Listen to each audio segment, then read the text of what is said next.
Naam, mtu amelazwa katika hospitali ya Mbagathi huku juhudi za uokoaji zikiendelea baada ya jumba moja lililokuwa likijengwa kuporomoka mtaa wa South C katika kaunti ya Nairobi leo alfajiri.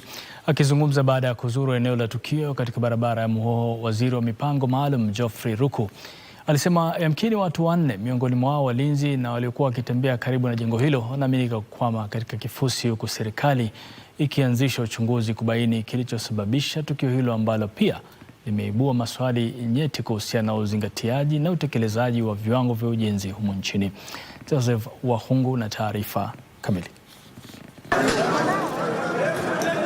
Ulikuwa ni mwendo wa saa 10:30 alfajiri wakati jengo hilo lililokuwa likijengwa lilipoporomoka na vifusi vyake kugeuka kuwa mrundiko wa hasara kubwa ya zege, vyuma na miezi mingi ya shughuli za ujenzi. The preliminary investigations, it is suspected that the building has collapsed because of the columns overload. Right here in the middle of South C, we have buildings that started just less than a year ago. People are already living inside them, which is causing a disaster. Akizungumza kwenye eneo la tukio, waziri wa mipango maalum Geoffrey Ruku alithibitisha kwamba operesheni ya mashirika mbalimbali kikiwemo kitengo cha polisi, jeshi, mashirika ya kukabiliana na majanga na mashirika ya kutoa msaada wa binadamu yalikuwa yakifanya kila juhudi kuokoa maisha ya watu 4 waliokwama kwenye vifusi vya jengo hilo. The taxi driver was waiting to get a customer, and there were 2 pedestrians who were standing there, and he saw them getting trapped when this building was coming down. So we still have 2 watchmen and 2 pedestrians. In the taxi, there was nobody.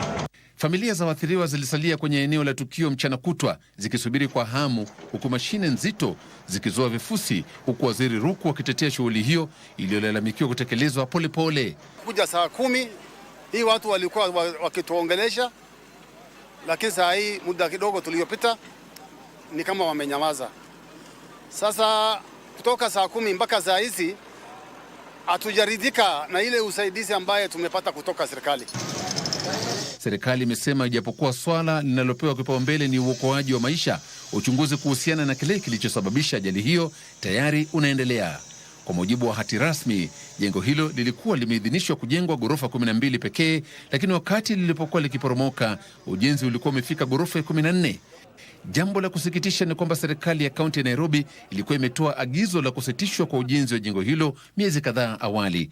Hata hivyo, masuala yameibuliwa kuhusu jinsi ujenzi ulivyoendelea umbali wa mita 100 kutoka afisi za kaunti ya Nairobi. As we focus on that, proper investigations are ongoing to know who are culpable in the construction of the building, who are culpable. And once we have evidence as far as that is concerned, all those involved will be arrested. Joseph Wahungu, Darubini Wikendi.